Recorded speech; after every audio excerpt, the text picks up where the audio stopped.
Just as we get started, I'm going to introduce the esteemed panel here.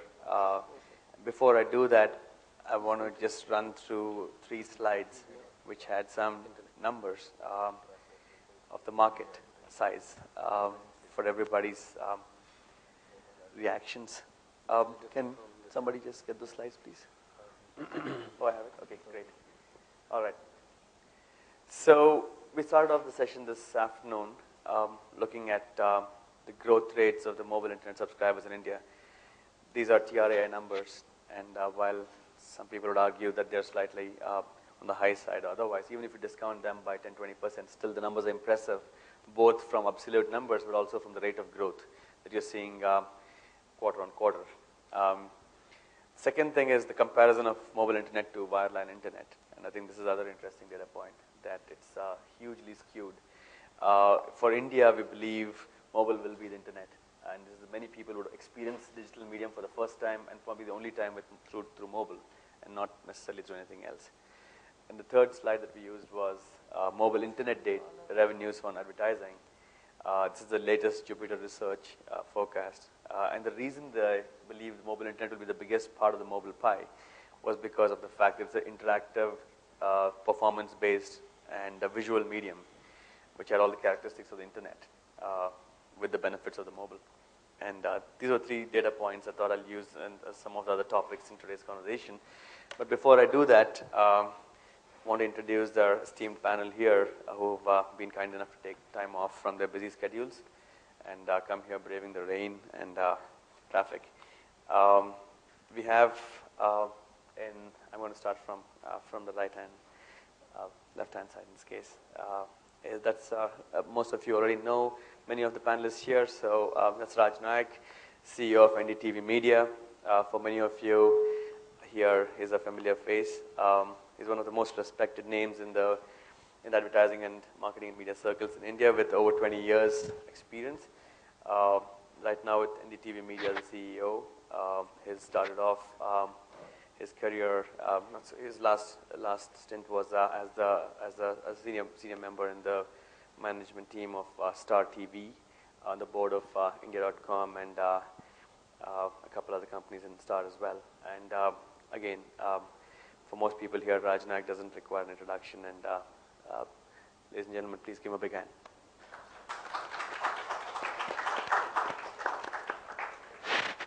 And you'll see as I go through the gentlemen and ladies here that the panelists are coming from pretty diverse backgrounds. Each one brings a very different perspective, not just of mobile, but their respective sectors, their leaders in the respective sectors.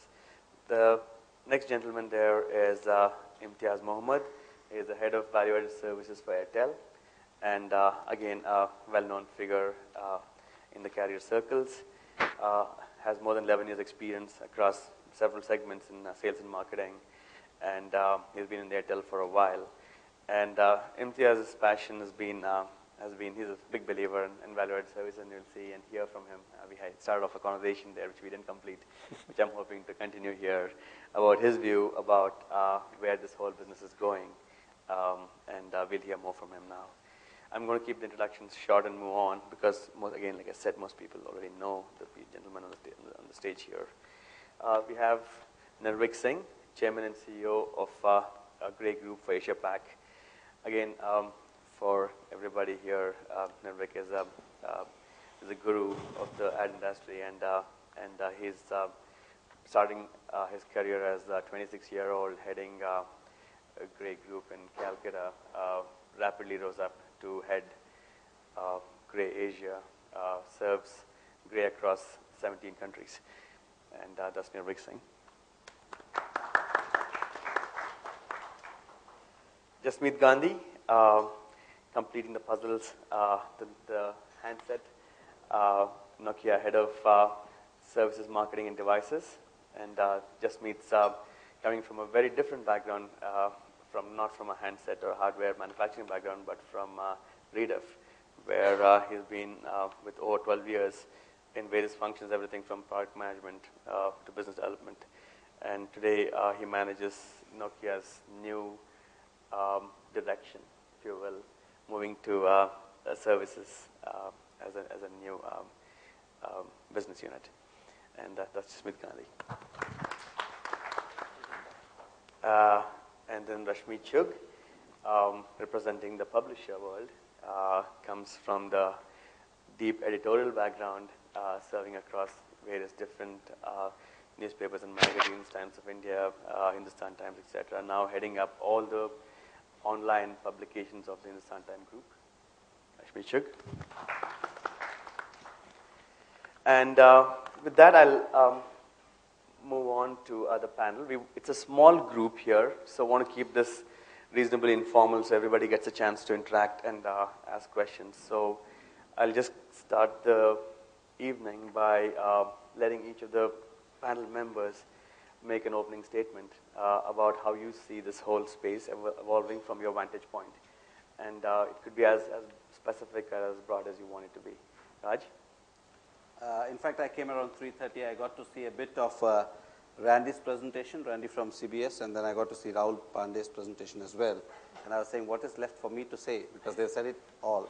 And when I met Randy outside for a cup of tea, I told him, if we in India can manage to do 10% at NDTV what CBS has done, I'll be rocky. Having said that, I genuinely believe that whilst at this moment, and we've seen the experience in the US, we've seen it in Korea and Japan, I genuinely believe that if the infrastructure problem is addressed in India, I think that is the hurdle to why monetization is not happening. The customer experience is not really there. You have ordinary voice calls dropping, so just imagine getting ads on phone and things like that. But I think if that is addressed, and if certain issues of revenue sharing with the telcos are addressed, I think there's a huge opportunity. I genuinely believe in this medium, whilst at this moment it's not even a drop in the ocean, it's something somewhere, but 6-8 months back we partnered with July Systems to set the whole platform for us. But we believe that in the long run, advertising is going to shift. It has, you've seen it on the internet. I believe that just like India missed the mainframe when it came to computers, I think here the leapfrogging that will happen with mobile phones. You already have 300 billion handsets, and that's going to grow. And the best example of it is, usually my wife calls me, she calls me and I don't pick up the phone, and she says, why are you not picking up the phone? So she sends an SMS, and still she doesn't get an answer. And my excuse has always been that, I was in the conference room and I left my handset in my cabin. And last birthday I made the mistake of giving her a BlackBerry. I don't use a BlackBerry, but I made the mistake of giving her. So now when she doesn't get me on the SMS, she sends me a mail. Okay, and she says, if you were traveling, then you'd have the hand phone with you, and if you're in the office, you should be able to reply to my mail. But the thing is, with mobile as an instrument, okay, where people are staring at, I don't know how many times a day, okay, the time you spend with your mobile is probably, you don't spend it with anybody else. And the way it is penetrated, I remember 10, 12 years back, if I wanted a telephone, I had to wait for a few years. Today, my mates have a mobile phone, all on their own. The drivers have a mobile phone. So it's happening. And somebody was telling me that there are people with BlackBerries who don't even have email IDs. Okay. So the opportunity is there, and as the user experience becomes better, and as another thing which is happening with advertising agencies, this whole thing of new media, old media, emerging media, I think that has to change. I see no reason why there should be any difference between a planner or a buyer who's buying print, television, radio. I see no difference. What is the difference in buying mobile or internet? It's the same thing. You're differentiating audience. And we are talking about convergence. We are talking about 360. And then you have different units working in silos. I think first the mindset from an agency side has to change. It has to be, we are planning and buying media. Okay, which media then can be segmented? I think that has to change. That is also a big hurdle, because what happens is, because the revenue is so small at the moment, it is delegated to some flunky, the smallest, and so nobody pays attention.